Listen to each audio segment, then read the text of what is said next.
The world outside was a cacophony of demands, a roaring engine of shoulds and musts. Yet inside there was only a profound and hollow silence, a stillness not of peace, but of absence. It was the quiet of a room where a voice had been forgotten, where the air held the shape of words never spoken. This silence was a heavy blanket, muffling the very beat of my own heart, until it felt like a distant drum, belonging to someone else entirely. It was a void that echoed with the sound of nothing, a testament to a spirit resigned to listen but never to speak. I felt myself disappearing into this quiet, a ghost in my own life. This feeling brings to mind the silent rows of factory workers during the Industrial Revolution. Each person was a cog in a vast, clattering machine, their individual hopes and dreams drowned out by the relentless noise of production. They were told their value was measured only by their output, their hands, their obedience. Their inner worlds were deemed irrelevant, a luxury they could not afford. They were taught that their silence was a sign of compliance, a necessary ingredient for the great engine of progress to churn forward. Powerlessness was the air they breathed, a thick smog that settled in their lungs and quieted their tongues. Their silence was not their own, it was manufactured. Imagine your spirit as a single unlit candle in a vast dark room. The wax is firm, the wick is ready, but there is no flame. It simply stands, waiting. It doesn't know it is meant to burn, to cast light, to push back the shadows. It only knows the cold and the dark. The potential for warmth, for illumination, is held dormant within its very structure, yet it remains just an object defined by the darkness around it. This is the state of the powerless heart, a vessel of light that has been convinced it is only shadow, a potential fire that has been taught to be cold. Take a deep breath in, hold it for a moment, and feel the stillness in your own chest. Can you feel the potential there? The quiet hum of life waiting. What if this quiet isn't an end? A whisper arises from the deep. What if it's a beginning? A flicker of doubt, not in myself, but in the silence itself. A tiny question mark drawn in the dust of the void, and in that question, the air shifts. The heavy blanket feels just a little bit lighter, the silence a little less absolute. A seed of curiosity is planted in the barren ground. You are not what they built. The silence settles again, but this time, it feels different. It feels like a pause. The silence gave way to a dull, aching weight. A pressure that had no name and no source, yet it was undeniably there. It was the feeling of walking through deep water, every step a monumental effort. This was the opposite of freedom's lightness. It was the gravity of expectation, the burden of a history I hadn't written. I carried it on my shoulders, in the slump of my posture, in the weariness behind my eyes. It was a fatigue that no amount of sleep could cure, for it was a weariness of the soul. This weight was a constant companion, a reminder of my smallness in a world that felt impossibly large and unyielding. I think of the sharecroppers in the American South after the Civil War. Though technically free, they were bound by debt and contracts they could not read. They were tied to the same land their ancestors had been enslaved upon, trapped in a system designed to keep them dependent. Their chains were no longer made of iron, but of paper, of poverty, of a social structure that declared them less than. This invisible bondage was, in some ways, more insidious. It was a prison without bars, a form of control that masqueraded as opportunity, ensuring that true economic and social freedom remained forever out of reach. Picture yourself wearing a heavy coat, one that you have worn for so long you've forgotten it's even there. It is woven from the threads of other people's opinions, stitched with the fabric of your own self-doubt. Each pocket is filled with the stones of past failures and inherited fears. You move through your life with this coat on, feeling its drag, its constriction, but you believe this is just how movement feels. You have accepted its weight as your own. The idea of taking it off, of feeling the sun and wind directly on your skin, hasn't even occurred to you. The coat has become your second skin. Now, breathe in again, deeply, and as you exhale, imagine shrugging your shoulders, just a little. Feel the fabric shift. A thought, clearer this time, breaks through the exhaustion. This is not mine to carry. This weight was placed upon me. The realization is not a shout, but a slow, dawning awareness. A surge of energy, not of action but of recognition, flows through me. For the first time I can distinguish between the weight of the coat and the feeling of my own body beneath it. They are not the same. You are not what they built. The air grows still, and the coat feels a fraction looser. From the heavy darkness, a single sharp crack of light appears. It is not a gentle dawn but a sudden, splintering fissure in the solid wall of my reality. It is blinding for a moment, an unexpected intrusion into the familiar gloom. My first instinct is to turn away, to shield my eyes and retreat back into the comfort of the known dark. The light is painful, raw, and it reveals the dust motes dancing in the air, the imperfections I had learned to ignore in the shadows. It promises a world I am not sure I am ready to see, a truth I am not sure I am ready to bear. This reminds me of the women of the suffragette movement. They lived in a world where their voices were legally and socially silenced, a political darkness where their existence as citizens was denied. For many, this was simply the way of things. But then came the crack of light, the radical idea that they deserved a voice, a vote, a say in their own destiny. This idea was disruptive, uncomfortable. It challenged the very foundation of their society. Many women were initially afraid of it, for it meant conflict, ridicule, and danger. But that sliver of light, once seen, could not be unseen. Your mind is like a sealed room, its windows painted black from the outside. You've lived there your whole life, navigating by touch and memory. Then, one day, a small scratch appears in the paint on one window. A pinprick of pure, unfiltered sunlight pierces the interior. It lands on the floor, a tiny, brilliant circle. Your attention is drawn to it, mesmerized. It is so small, yet it proves the existence of something vast and bright just beyond the walls. It is a messenger from another world, a world of color and dimension you had only ever dreamed of. Let your breath be a gentle, curious inhale. Feel the air fill your lungs as you gaze at that single point of light. What else is out there? The question is no longer a whisper, it has a voice. It is filled with a nascent, thrilling hope. An energy begins to build, a desire to move toward that light, to press my eye to the crack and see the source. My heart beats faster, not with fear but with a wild, exhilarating curiosity. The darkness is no longer a comfort, it is a cage. You are not what they built. The room falls quiet, but it is no longer empty.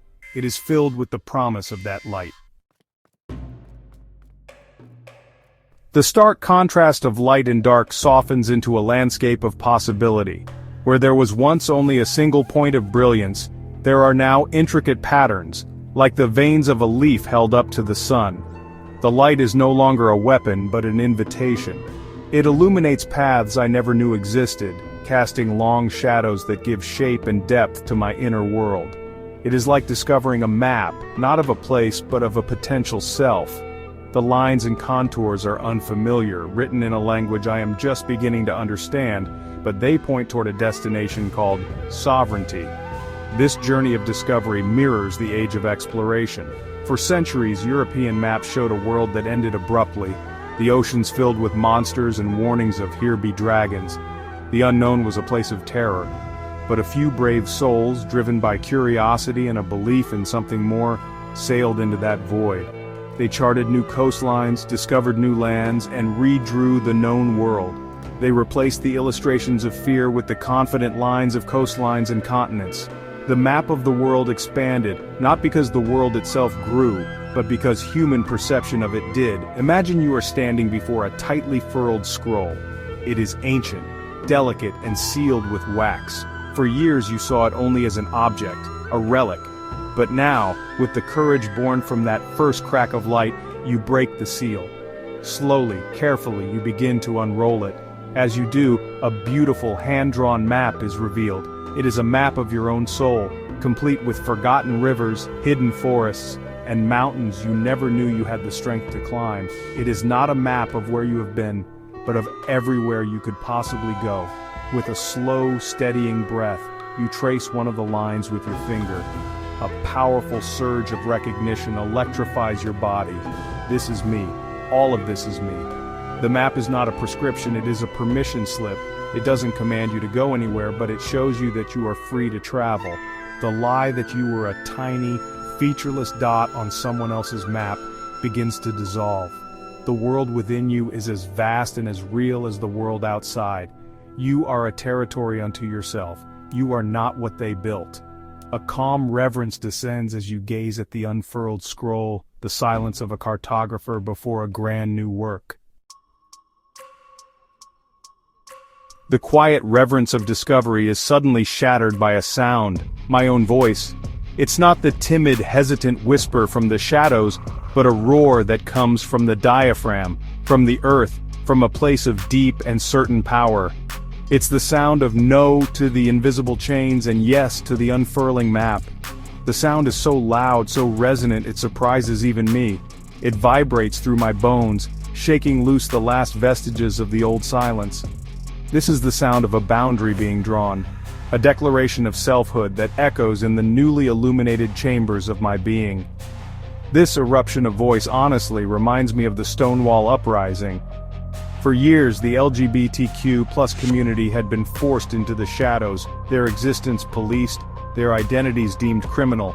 They spoke in coded language and met in secret, their collective voice a fearful whisper. Then on that night in 1969, something snapped.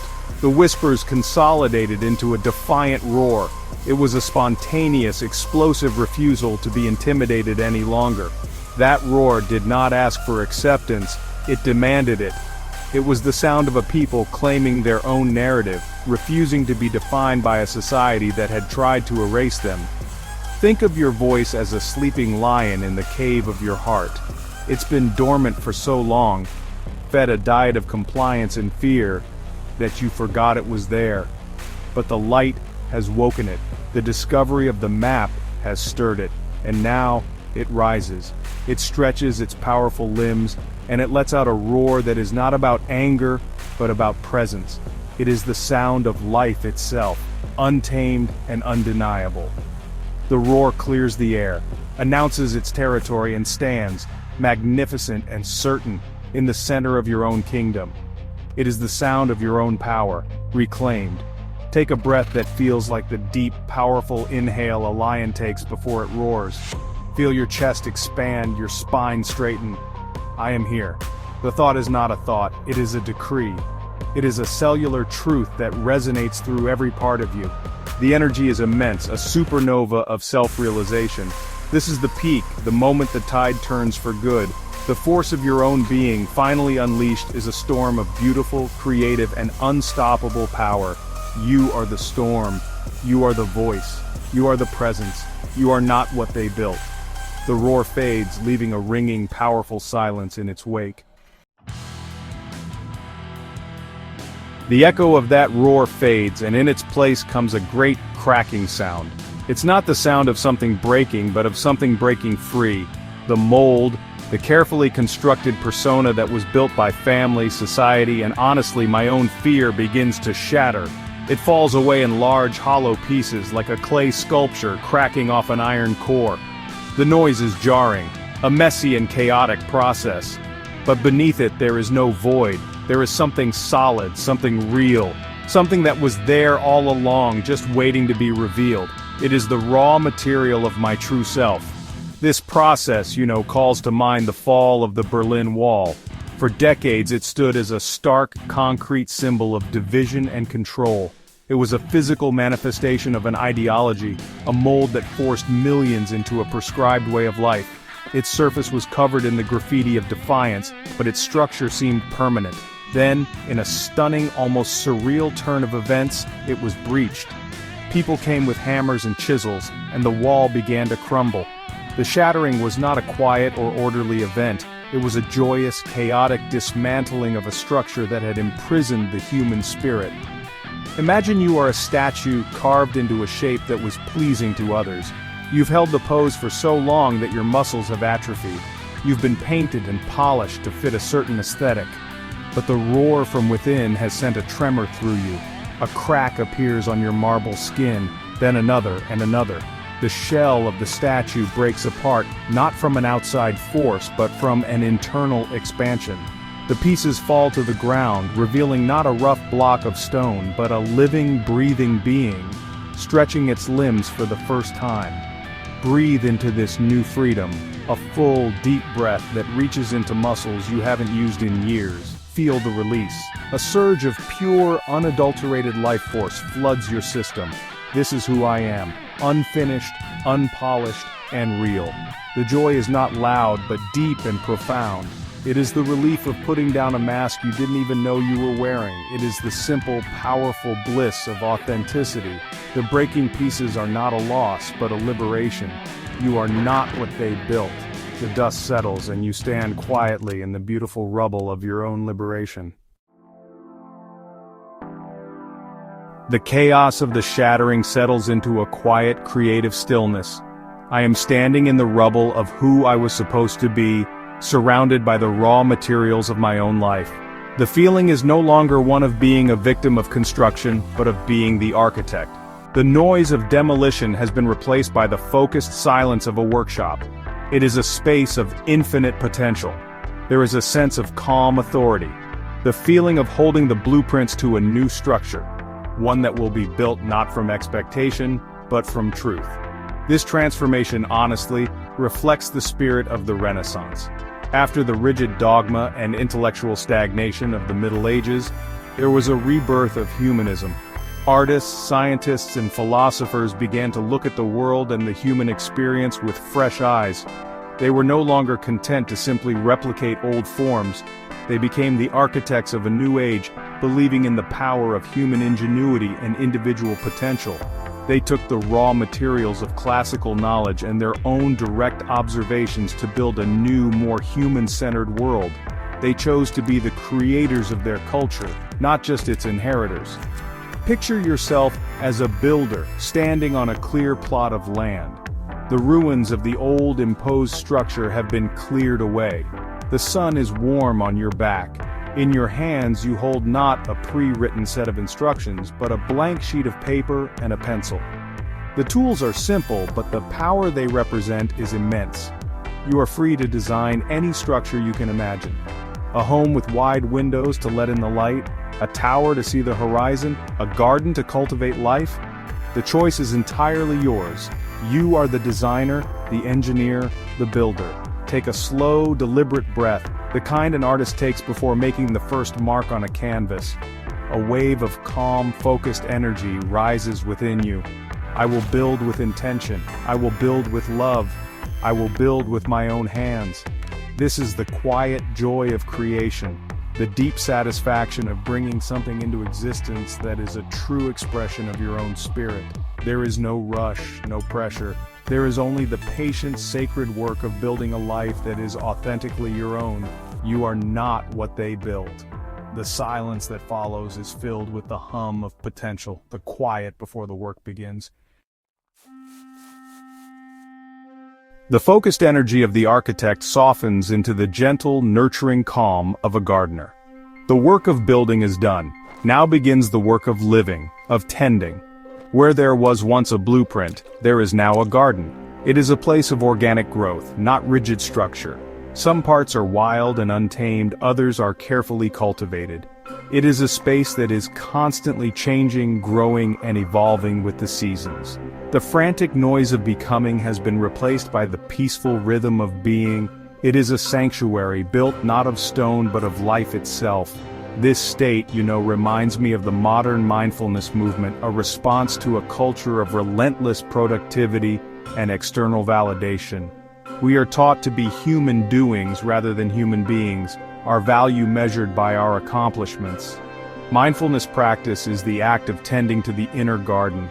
It is not about achieving a goal but about being present with what is, the weeds and the flowers, the sun and the rain. It is a radical act of reclaiming the present moment from the tyranny of the future and the past, finding peace not in what we can build, but in what we can simply be. Imagine your soul as a garden. For years it was paved over with the concrete of other people's rules, but you have broken up the concrete, cleared the rubble and tilled the soil. Now you walk through it each day. You pull the weeds of self-doubt. You water the seeds of compassion. You sit in the shade of the trees of wisdom you have allowed to grow. You do not command the flowers to bloom, you simply create the conditions in which they can. The garden's beauty is not in its perfection but in its aliveness, its constant, gentle unfolding. Breathe in the scent of the soil, the fragrance of the blossoms. Feel the life around you and within you. It is the same life. A deep, abiding peace settles in your heart. I am enough, just as I am. This garden is enough. There is no more striving, no more fighting. There is only a quiet, joyful partnership with your own growth. The energetic surges of the past have mellowed into a steady, warm glow, like sunlight filtering through leaves. You are not a project to be completed. You are a life to be lived. You are not what they built. A gentle quiet descends, the soft, ambient hum of a garden in the late afternoon sun. The vibrant, living garden now opens onto a vast, quiet horizon. The emotional journey from the noisy void to the tranquil garden has led here, to a place of simple, expansive awareness. There is no longer a stark contrast between light and dark, noise and silence. There is only the gentle interplay of all things, like the shifting colors of a sunset. The need for a destination has dissolved, replaced by the profound realization that the journey and the destination are one and the same. The feeling is one of complete presence, a quiet merging with the moment as it is. This state brings to mind honestly the philosophical traditions of the East, particularly Taoism. It teaches the concept of Wu Wei, often translated as effortless action or non-doing. It is not about being passive, but about acting in harmony with the natural flow of the universe, like a boatman steering through a current rather than trying to row against it. It is the release of the ego's frantic need to control, and the embrace of a deeper, more intuitive wisdom. It is the understanding that the greatest power lies not in forcing, but in allowing. The ultimate sovereignty is found in surrender to the now. Picture yourself standing on a quiet shore watching the ocean. The waves rise and fall in a steady, eternal rhythm. You are not trying to command the tides or count the waves. You are simply witnessing. The sky above is vast and open. You are a part of this scene, not the center of it, but an integral, harmonious element. Your breath syncs with the rhythm of the waves, inhaling as they draw back, exhaling as they wash ashore. You are not separate from the world. You are a conscious part of its breathing, its being, its beauty. Take one final slow breath and let it go without effort. Feel the simple sensation of being alive, right here, right now. A quiet, unshakable knowing settles deep within you. I am. It is not a declaration but a simple statement of fact, as true and as natural as the horizon itself. The journey from powerlessness to awakening has ended, because it has been fully integrated into the present moment. There is nowhere else to go. You have arrived where you always were. You are not what they built. The world is quiet, and you are at peace within it.